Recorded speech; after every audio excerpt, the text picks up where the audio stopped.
ఓం సాయిరామ్. సాయి భక్తులందరికీ నమస్కారం అండి. సాయినాథం దయ వల్ల ప్రతి ఒక్కరి కుటుంబం ఎక్కడున్నా కూడా సుఖంగా సంతోషంగా ఎప్పుడూ కూడా అష్టైశ్వర్య ఆరోగ్య అభివృద్ధితో ఉండాలని చెప్పి బాబాగారి తరపున నేను కూడా మనస్ఫూర్తిగా కోరుకుంటున్నాను. ఈరోజు వీడియోలో సాయి పిలుపు ద్వారా మనకు వచ్చినటువంటి సందేశం ఏంటంటే కనుక, నీ కోసమే ఈ చీటీ తప్పకుండా తెరిచి చూడు, బాబా చెప్తున్నటువంటి సందేశాన్ని పూర్తిగా ఆలకించు అని బాబాగారైతే మనకు ఈరోజు ఒక చక్కటి సందేశం ద్వారా మన ముందుకైతే వచ్చారండి. ఇలాంటి సందేశాన్ని బాబాగారు ఎందుకు అందించాలనుకుంటున్నారు అనేది మనం ఆయన మాటల ద్వారానే తెలుసుకుందాం. వీడియో మొదలుపెట్టే ముందు ప్రతి ఒక్కరికి ఒక చిన్న రిక్వెస్ట్ అండి. ఈ సందేశం కనుక మీ అందరికీ నచ్చినట్లయితే తప్పకుండా మన వీడియోకి చూసి వెళ్ళే వాళ్ళందరూ ఒక చిన్న లైక్ అయితే ఇవ్వండి ఫ్రెండ్స్. ఇంకా కొత్తగా మన ఛానల్ని ఎవరైనా చూస్తుంటే కనుక సబ్స్క్రైబ్ చేసుకొని సపోర్ట్ అయితే చేయండి. ఇంకా మీకు ఎలాంటి కష్టాలు కానీ బాధలు కానీ ఉన్నా కూడా నాకు కామెంట్ సెక్షన్లో తప్పకుండా ఒక కామెంట్ అయితే రాయండి. నేను మర్చిపోకుండా బాబాగారి గుడికి వెళ్ళినప్పుడల్లా మీ పేర్లు చదివి ప్రేయర్ అయితే చేయిస్తానండి. మర్చిపోకుండా కామెంట్ అయితే రాయండి. ఇప్పుడు బాబాగారి సందేశాన్ని విందామా మరి. ఈ చీటీలో నీ కోసం ఒక శుభవార్త దాగి ఉంది. కేవలం నీ కోసం మాత్రమే నేను ఈ శుభవార్తను రాసి ఉంచాను. ఈ చీటీని తెరిచి చూడు, అందులో ఏముందో నువ్వు మాత్రమే తెలుసుకో. నీ కోసం మాత్రమే నేను చెప్తున్నటువంటి రహస్యంగా ఈ సందేశాన్ని భావించు. ఎందుకు ఎప్పుడు కూడా దుఃఖిస్తున్నావు? నీకు సంబంధించినటువంటి ప్రతి ఒక్కటి కూడా నేను అనుకున్నటువంటి ప్రతి పనిలోనూ నువ్వు అపజయం పొందుతూ వస్తున్నావు కదా. దాని గురించి నీకు ఈ మధ్య చాలా ఎక్కువ బాధగా ఉంది. ఈ కష్టమంతా కూడా వృధా అయిపోతుందని చాలా బాధపడుతున్నావు.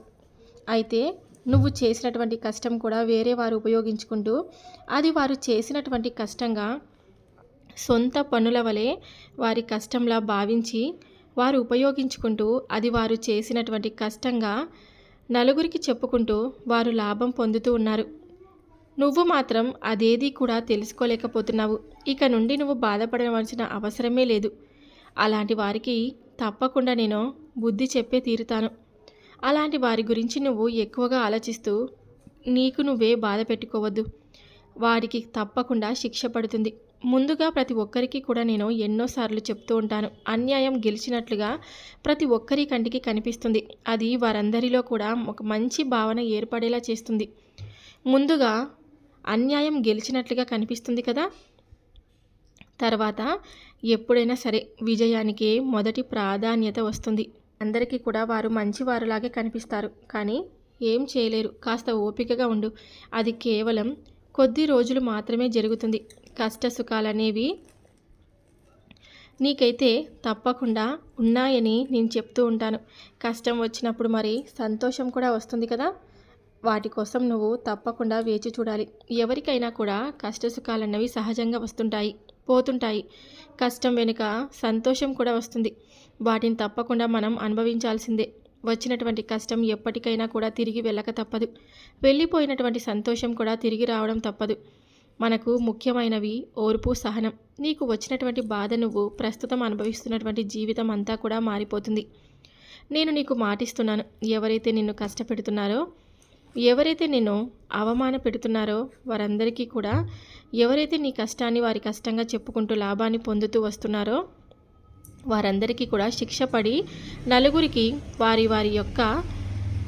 వారు చేస్తున్నటువంటి తప్పొప్పులను అన్నిటినీ కూడా నేను తప్పేమిటో తెలియచేస్తాను. అలాగే నలుగురిలోనూ వారంటే ఏమిటో ప్రతి ఒక్కరికి కూడా తెలిసొచ్చే రోజు చేస్తాను.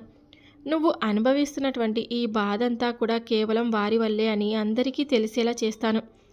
దాని గురించి నువ్వు ఎక్కువగా ఆలోచించవలసిన అవసరమే లేదు. అలాగే వారితో ఎలాంటి పోట్లాటలు కానీ, గొడవలు కానీ, లేదంటే వారితో ఏదైనా కానీ చర్చించవలసినటువంటి విషయాలలో కాస్త నువ్వే ఎక్కువగా దురుసుగా మాట్లాడడం కూడా చేయవద్దు. వారికి కాస్త దూరంగా ఉండు. దూరంగా ఉంటే చాలు. ఎవరైతే నీ పట్ల నిన్ను నీ కుటుంబాన్ని అవమానించాలని ఎన్నో ప్రయత్నాలు చేస్తూ ఉన్నారో అవేవి కూడా నేను సాగనివ్వను. అలాంటి వారి ముందు నువ్వు చాలా జాగ్రత్తగా ఉండాలి. సున్నితంగా కేవలం నీ మాటల వినయంతో వారి ముందు కూడా నవ్వుతూ నటిస్తూ ఉండు. కానీ వారిది మాత్రం నీ పట్ల జాలి, ప్రేమ అని ఏ క్షణంలోనూ ఏ మాత్రం కూడా అనుకుంటూ ఉండొద్దు. ఎప్పుడు కూడా ఎట్టి పరిస్థితిలోనూ నువ్వు నమ్మి నీ గురించి నువ్వు మొదలుపెట్టేటువంటి పనుల గురించి మాత్రం వారితో అసలు సంభాషించవద్దు. ఎలాంటి పరిస్థితుల్లోనూ వారితో నీ కుటుంబంలో జరిగేటువంటి విషయాలను ఎట్టి పరిస్థితుల్లోనూ వారికి తెలియపరచవద్దు. ఇదంతా కూడా నేను నీకు పదే పదే చెప్తూ ఉంటాను. కానీ నువ్వు అందరూ నా వాళ్ళే అని ప్రతి విషయాన్ని పంచుకుంటూ ఉంటావు. ఎట్టి పరిస్థితుల్లోనూ పంచుకోవద్దు. అసలు నీ మదిలో వచ్చేటువంటి ఏదైనా కానీ నీ తల్లిదండ్రులతో మాత్రమే పంచుకో.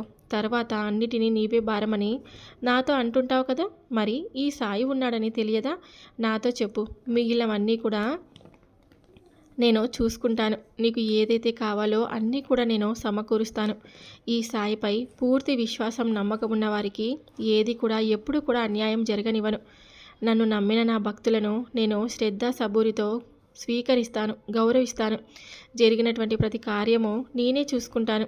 నువ్వు రహస్యంగా ఒంటరిగా నీకు నువ్వే పోరాటాన్ని మొదలుపెట్టు. అసలు అది ఎందుకు జరగదు? పనిలో నేను ఎందుకు విజయం పొందకుండా ఇన్ని రోజులు ఉంటున్నానా? నన్ను, నా కుటుంబాన్ని అవమానించిన వారికి నేను అసలు ఏ విధంగా సమాధానం ఇవ్వాలి అని అనుకుంటూ ప్రతిక్షణం ఈ విధంగా ఆలోచనలు చేస్తూ ఉండవు. కష్టపడు. ఏమవుతుంది? అది కేవలం కొద్ది రోజులే కదా. తర్వాత తప్పకుండా నీ కష్టానికి తగినటువంటి విజయాన్ని భగవంతుడు నీకు ఇచ్చే తీరుతాడు. అప్పుడు నీ విజయ తీరాన్ని నువ్వు తప్పకుండా చేరుకుంటావు. నిన్నే నమ్ముకున్నటువంటి నీ కుటుంబం అంతా కూడా నిన్ను చూసి గర్వపడేలా నువ్వు ఉండాలి. నీ విజయం నిన్ను పైకి రాకుండా చేయాలని కలలు కంటూ ఉన్నారు.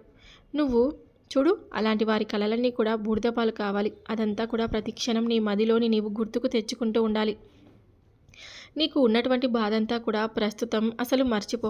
నీ ఒంటరి పోరాటం గురించి ఈ రోజు నుండి మొదలుపెట్టు. అసలు ఒంటరివి ఎలా అవుతావు? ఒంటరివి అని మాత్రం ఏ క్షణంలోనూ ఏ నిమిషంలోనూ నువ్వు అనుకోవద్దు. ఎందుకంటే నా వెన్నంటే ఉండి నేను ఎప్పుడు కూడా నీ వెన్నంటే ఉండి నేను నడిపించినటువంటి శక్తి ఉంది. ఆ శక్తే సాయి. నా తల్లిదండ్రుల దీవెన, నా యొక్క అనుగ్రహం, తోడు ఇవన్నీ కూడా నా వెంటే ఉన్నాయి కదా.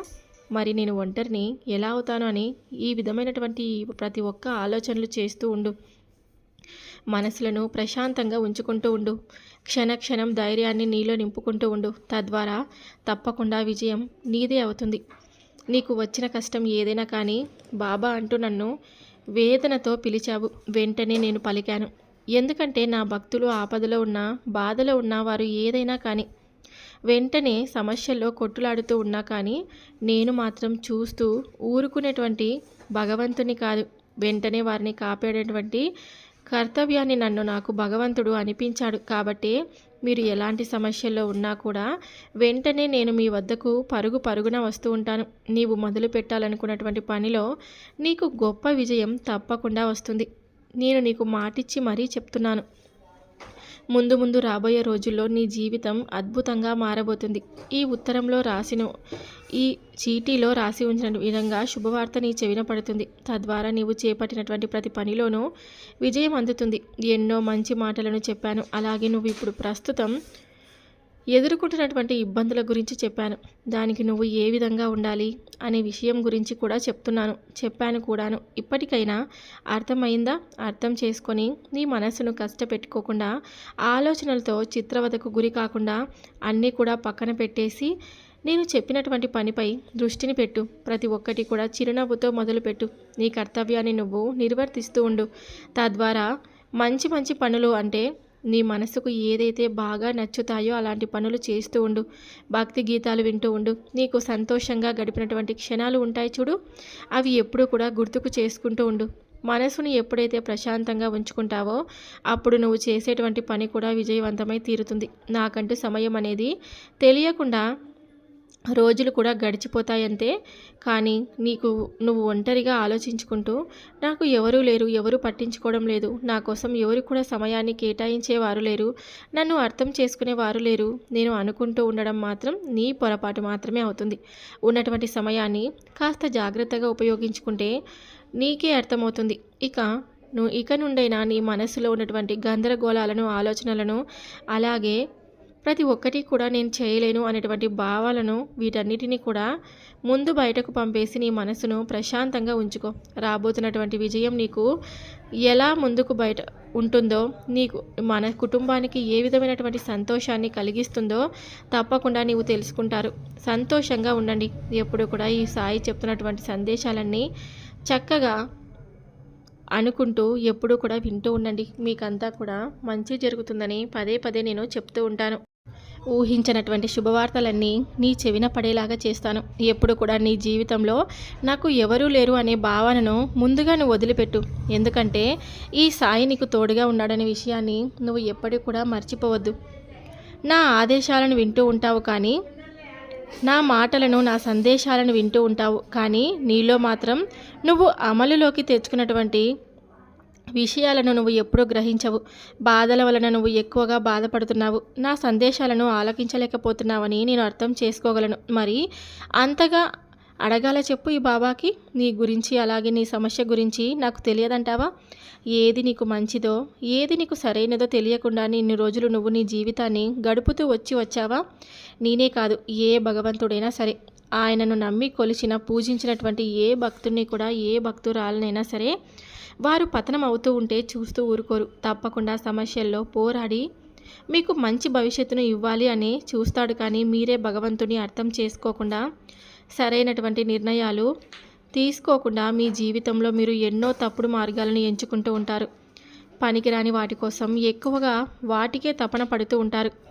ఏది ముఖ్యమో తెలుసుకోలేకపోతూ ఉంటారు.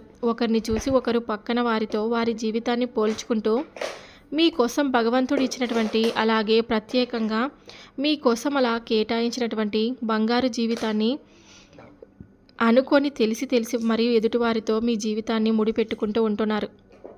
అలా కాకుండా, అలా నీవు ఎప్పుడైతే అనుకుంటూ వారితో పాటు నీ జీవితాన్ని పోల్చుకుంటూ ప్రతిరోజు కూడా నీవు తృప్తిగా కాకుండా నీ జీవితాన్ని అసంతృప్తిగా కొనసాగిస్తూ వస్తావో, అప్పటి వరకు నీ జీవితం ఎప్పుడూ కూడా బాధల్లోనే ఉంటుంది. ఎప్పుడైతే నీకున్న దాంట్లో నువ్వు సంతోషంగా తృప్తిగా ఉంటావో, అప్పుడే భగవంతుడు కూడా నిన్ను చూసి మెచ్చుకుంటాడు. ఎందుకంటే ఆయన ఇచ్చినటువంటి జీవితాన్ని, ఆయన ఇచ్చినటువంటి అవకాశాన్ని నీవు ఏ విధంగా ఉపయోగించుకుంటున్నావు అనేది మాత్రమే ఆయనకు కావాలి. నీకు ఇచ్చిన దానితోనే ఆనందాన్ని, సంతోషాన్ని వెతుక్కో. జీవితాన్ని చక్కగా ఉపయోగించుకో. అలా కాకుండా, బాబా నా చుట్టూ ఉన్నవారు ఆనందంగా ఉన్నారు, వారికంటే నేను ఏం తక్కువ, వారితో సమానంగా నాకు అన్ని సంతోషాలను మీరు నాకు ఎందుకు ఇవ్వడం లేదు నువ్వు అని నన్ను అడగవచ్చు. కానీ ఒక్కటి గుర్తుపెట్టుకో, వారు సంతోషంగా ఉన్నారు అంటే వారి పూర్వజన్మలో వారు చేసుకున్నటువంటి పుణ్యం కావచ్చు, వారు చేసుకున్నటువంటి కొన్ని గొప్ప పనులు కావచ్చు, వారికి భగవంతుడు కల్పించినటువంటి అవకాశం కావచ్చు, అలాగే వారికి ఇచ్చినటువంటి అవకాశాన్ని వారు ఉపయోగించుకొని ఈ జన్మలో కూడా మంచి మార్గాన్ని ఎంచుకొని వారికి తప్పకుండా ఆయన ఎప్పుడూ కూడా మంచి దారిని చూపిస్తాడు. కాబట్టి వారు ఆనందంగా గడుపుతూ ఉంటారు. అలా అని వారికి మాత్రం ఎలాంటి సమస్యలు ఉండవని అనుకోవడం మాత్రం నీ మూర్ఖత్వం అవుతుంది. అలాగే వారికి ఉన్నటువంటి సమస్యలన్నీ కూడా నీతో చెప్పుకోరు కదా. వారికి ఉన్నటువంటి సమస్యలు వారివే, నీ సమస్యలు నీవే. కాకపోతే పైకి అందరూ కూడా సమస్యలు ఉన్నాయని ఎవరితో చెప్పుకోరు. నీకు రావాల్సిన దాని రాకుండా ఎవరు కూడా అడ్డుపడరు. భగవంతుడు ఎప్పుడూ కూడా నీకు దక్కవలసింది ఇవ్వాలనే చూస్తాడు, కానీ అడ్డుపడడానికి ఎలాంటి ప్రయత్నాలు చేయడు. నువ్వు కోరుకున్నది, నీకు నేను ఏది ఇస్తే నువ్వు నీ కుటుంబం సంతోషంగా ఉంటుందో, ధర్మబద్ధంగా నీకు దక్కవలసింది ఏదైతే ఉందో అదంతా కూడా నీకు అందివ్వడం నా బాధ్యత. ఇన్ని రోజులు అది జరగకపోవడం వలన, నీ మెదడులో ఉన్నటువంటి రకరకాల ఆలోచనల వలన నీ మనసంతా కూడా పూర్తిగా నలిగిపోయిందని నేను అర్థం చేసుకోగలను. ఆ ఆలోచనల వలన నువ్వు ఎంతగా కుమిలిపోతూ ఉన్నావో, అలాగే నీ మనసును నువ్వు నచ్చ చెప్పుకోలేకపోతున్నావో నేను అర్థం చేసుకోగలను. కేవలం ఇదంతా కూడా నీ కర్మఫలం. దానిని పూర్తిగా నువ్వు అనుభవించినటువంటి తర్వాతే జీవితంలో నువ్వు మరలా వెనక్కి తిరిగి చూడలేనంత విజయాన్ని పొందుతావు. అందుకే ఏదైనా సరే అనుభవించకుండా తప్పదేమో, కానీ కర్మఫలాన్ని మాత్రం తప్పకుండా అనుభవించే తీరాలి. నీకు నేను శక్తిని, ధైర్యాన్ని ఉంచాను కదా, నీ ముందుండి మరి నేను జాగ్రత్తగా ప్రతిరోజు నడిపించుకుంటూ వచ్చాను. కానీ నువ్వు నన్ను అపార్థం చేసుకుంటూ బాబా కాపాడడం లేదని, ఒకరిని తక్కువగా ఒకరిని ఎక్కువగా ప్రేమను పంచుతున్నానని పొరపాటు పొందుతున్నావు తల్లి. ఎప్పుడు కూడా తన యొక్క బిడ్డల పట్ల సమానమైనటువంటి ప్రేమను చూపిస్తుంది కదా. ఎప్పుడు కూడా ఆ తల్లి ఒకరికి ప్రేమను ఎక్కువగా ఒకరికి తక్కువగా చూపించదు. ఎందుకంటే తల్లికి బిడ్డలందరూ కూడా సమానమే. కాబట్టి మీరు కూడా అందరూ నా బిడ్డలే. నా బిడ్డలందరూ కూడా సంతోషంగా ఉండాలని చూస్తాను. కానీ ఒకరు సంతోషంతో ఉండి ఒకరు బాధలో ఉన్నారని నేను ఎప్పుడూ కూడా అనుకోను. అందరూ అనుకొని పేదవారు ధనికులు అని నాకెవరూ తేడా లేదు. ఎప్పుడూ కూడా ఆలోచించను. అలా అందరిపైన నా ప్రేమ సమానమైనటువంటి ప్రేమను ఎప్పుడూ పిలిస్తే అప్పుడే ఈ సాయి పలుకుతాడు. పరుగు పరుగున వారి వద్దకు వాలిపోవడమే నా బాధ్యత. బాబాకు తెలిసినటువంటిది పని ఒక కోడి తన పిల్లలను రెక్కల చాటున ఎలా కాపాడుకుంటూ ఉంటుందో నేను కూడా మిమ్మల్ని ఎప్పుడు కూడా ఎలాంటి కష్టాన్ని మీకు ఎదురొచ్చినా నేను మిమ్మల్ని దాచిపెట్టి మీలో ఉన్నటువంటి కష్టాన్ని నేను స్వీకరిస్తూ ఉంటాను. నీకు సంపూర్ణమైనటువంటి ధైర్యాన్ని కలిగిస్తూ ఉంటాను. మీ సాయి హృదయం ఎంతో విశాలమైనది. ఎప్పుడు కూడా నాపై పొరపాటు పడకండి. అసాధ్యాన్ని సుసాధ్యంగాను మార్చేటువంటి శక్తి ఈ సాయికి ఉందని మీరు తెలుసుకోండి. అంతా కూడా నా కోరిక ప్రకారం తప్పకుండా జరుగుతుందని ఇప్పటికైనా తెలుసుకోండి. ఈ సాయి చూపేటువంటి దారిలో నడిచి చూపండి. ఈ మరుక్షణమే నీకంటూ మంచి ఉత్తమమైనటువంటి మార్గాన్ని చూపించే దయాగుణం కలవాడు ఈ సాయి. ప్రతిరోజు కూడా నా విభూతిని ధరిస్తూ ఉండు. నీకు ఎలాంటి ఆపదలు రానివ్వను. నువ్వు చేసేటువంటి పనిలోనూ కాదు, నీ జీవితం విధానంలో కూడా గొప్ప మార్పును చూస్తావు. నీకు వచ్చేటువంటి కొత్త జీవితాన్ని తృప్తిగా ఆనందంగా పొందుతావు. అసంతృప్తిగా ఎప్పుడూ ఉండొద్దు. సంతృప్తి లేని వాడికి సర్వం ఉన్నా కూడా అది దండగా అవుతుంది. సంతృప్తితో ఉన్నవారికి 100 రూపాయలు సంపాదించినా కూడా ఆ రోజు పండగే అవుతుంది. ఎవరి అదృష్టం వారిది. ఎవరికో అదృష్టం కలిగిందని దక్కిందని ఎవరో సంతోషంగా ఉన్నారని నీ జీవితాన్ని నువ్వు చిన్న చూపు చూసుకోవద్దు. అదృష్టాన్ని కేవలం అప్పుడప్పుడు మాత్రమే నమ్ముకో. నీవు నమ్మినటువంటి భగవంతుణ్ణి, నీకు నమ్మినటువంటి నీ కష్టాన్ని నమ్ముకో. అప్పుడే నువ్వు జీవితంలో చాలా మంచి విజయాన్ని చూస్తావు. ఏది కూడా నిన్ను బాధ పెట్టాలనేటువంటి ప్రయత్నం నేను ఎప్పుడూ కూడా చెయ్యలేను. నీ మంచి కోరి చెప్తున్నాను. ఈ మాటలన్నీ కూడా నీ మనసును కాస్త కష్టంగా అనిపించవచ్చు, కానీ నువ్వు సంతోషంగా ఉండాలనేది ఈ సాయి యొక్క భావన. నీ కష్టాన్ని నువ్వు నమ్ముకో. తప్పకుండా నీ చెంతకు విజయ దేవత అడుగు పెడుతుంది. నేను నీకు మాటిస్తున్నాను. నీకు రావాల్సిన దానికంటే కూడా ఎక్కువ ఎవరూ ఆపలేరని నేను చెప్పాను కదా. నీవు ఎంతైతే శ్రమిస్తావో అంతకు మించి 10 లాభాన్ని ఈ బాబా నీకు అందివ్వబోతున్నాడు. అలాగే నీ ఊహకు అందనటువంటి విజయాన్ని నీ చెంతకు చేర్చబోతున్నాను. ఇక నువ్వు చేయవలసింది కేవలం నాపై పూర్తి విశ్వాసాన్ని, నమ్మకాన్ని ఉంచడమే. అవి తప్ప ఈ బాబా రెండోది ఇంకా ఏది కూడా అడగడు. నీ మనస్సును నచ్చిన విధంగా నన్ను ఎలా పూజించినా కూడా నేను నిన్ను ఇష్టపడతాను. ఏది కూడా ఏ ప్రసాదం పెట్టినా కూడా నేను స్వీకరిస్తాను. పోనీ ఇవన్నీ చేయలేను బాబా, నేను కేవలం మనసారా సాయి అంటూ నా నామాన్ని స్మరించినా కూడా నేను తృప్తి చెందుతాను. నీకంతా మంచి జరుగుతుందని ఈ సాయి నీకు వాగ్దానం చేస్తున్నాడు. ఎప్పుడు కూడా సంతోషంగా మీ జీవితాన్ని గడుపుతారని, ఎప్పుడు కూడా ఈ బాబా సందేశాలన్నీ మీరు ఆలకిస్తూ ఉంటారని మీ నుండి మేము ఎప్పుడు కూడా కోరుకుంటూ ఉంటాను. ఎప్పుడు కూడా ఈ సాయి పూర్తి విశ్వాసంతో ఉన్నవారికి ఎప్పుడు కూడా అన్యాయం చేయడని చెప్తూ ఉంటాను. జీవితంలో ఏది కూడా ఊరికే రాదు. అన్నీ కష్టపడాలి. కష్టపడితేనే మన చెంతకు ఏదైనా దక్కుతుంది. అసలు కష్టపడినటువంటి మనిషికి ఏది ఆశించేటువంటి అర్హత కూడా లేదు. కష్టపడిన తర్వాత ఆశించినా కూడా ఆ దేవుడు ఇస్తాడో ఇవ్వడో అని అపనమ్మకాన్ని మాత్రం ఎప్పటికీ పెట్టుకోవద్దు. ఎందుకంటే కష్టపడిన వాడికి భగవంతుడు ఎప్పుడూ కూడా జీవితంపై ఇష్టం పొందేలా చేస్తాడు. నీకు ఏ విధమైన బాధ కలిగినా, నీవు నన్ను తలుచుకున్నా తలుచుకోలేకపోయినా నేను సదా నిన్ను కాపాడుతూనే ఉంటాను. నీవు అనుకున్న విధంగా జరగకపోతే, నిరాశలో కూరుకుపోతే ఎలా చెప్పు? నిరాశ అన్నది నీలో ఉన్న ప్రతిభను మరిపిస్తుంది. నీపై నీకు నమ్మకం, ఏదైనా సాధించగలను అనే అచంచలమైన విశ్వాసం కలిగి ఉండు. సమస్తం నీ దగ్గరకు వస్తాయి. ఎందరో నిన్ను మాటలతో బాధ పెట్టినా సరే మౌనంగా ఉండటం చాలా మంచిది. అయినా కొన్ని సందర్భాల్లో ఆ విధంగా ఉండటం కూడా సరైనది కాదు. నీవు నా యందు ఉంచిన నమ్మకం ఎన్నడూ వమ్ము కాదు. సదా నేను నీకు అండగా ఉంటాను. బిడ్డలను సరైన మార్గంలో నడిపించడానికి తల్లిదండ్రులుగా మీరు వారికి మంచి చెడులు తెలియచేయండి. అది మానివేసి మీ సమస్యలో మీరు ఆలోచించుకుంటూ ఉండిపోతే వారు మీ చేయి దాటిపోయే అవకాశం ఉంది. గుర్తించి మేలుకోండి. ఎందుకో ఈ క్షణం వరకు ఇంకా నాకు కష్టం తొలగలేదు. ఆ భగవంతుని ఆశీస్సులు నాకు ఎప్పుడు దొరుకుతాయో తెలియడం లేదు. ఓర్పుతో ఎదురు చూడడం తప్ప ఏం చేయగలను అని ఎప్పటికీ కూడా అనుకోవద్దు. ఈ సాయి నీ తోడు ఉండగా నీకు ఎటువంటి బాధ లేదు అని నేను ఇప్పటికీ కూడా మాటిచ్చి మరీ చెప్తున్నాను. సో విన్నారు కదా ఫ్రెండ్స్, బాబాగారు చెప్పినటువంటి ఈ సందేశం మీ అందరికీ నచ్చితే కనుక తప్పకుండా చూసి వెళ్ళే వాళ్ళందరూ వీడియోకి ఒక చిన్న లైక్ అయితే ఇవ్వండి. కొత్తగా మన ఛానల్ని ఎవరైనా చూస్తుంటే కనుక సబ్స్క్రైబ్ చేసుకొని సపోర్ట్ అయితే చేయండి ఫ్రెండ్స్.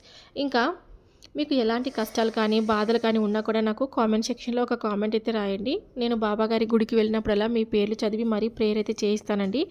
తప్పకుండా కామెంట్ అయితే చేయండి. ఇంకా ఈ సందేశాన్ని చూసి వెళ్ళే వాళ్ళందరూ మన వీడియోకి ఒక చిన్న లైక్ అయితే ఇవ్వండి. ఇంకా కొంతమంది సాయి భక్తులకు షేర్ చేయడానికి మీరు ఒక చిన్న ప్రయత్నం అయితే చేయండి.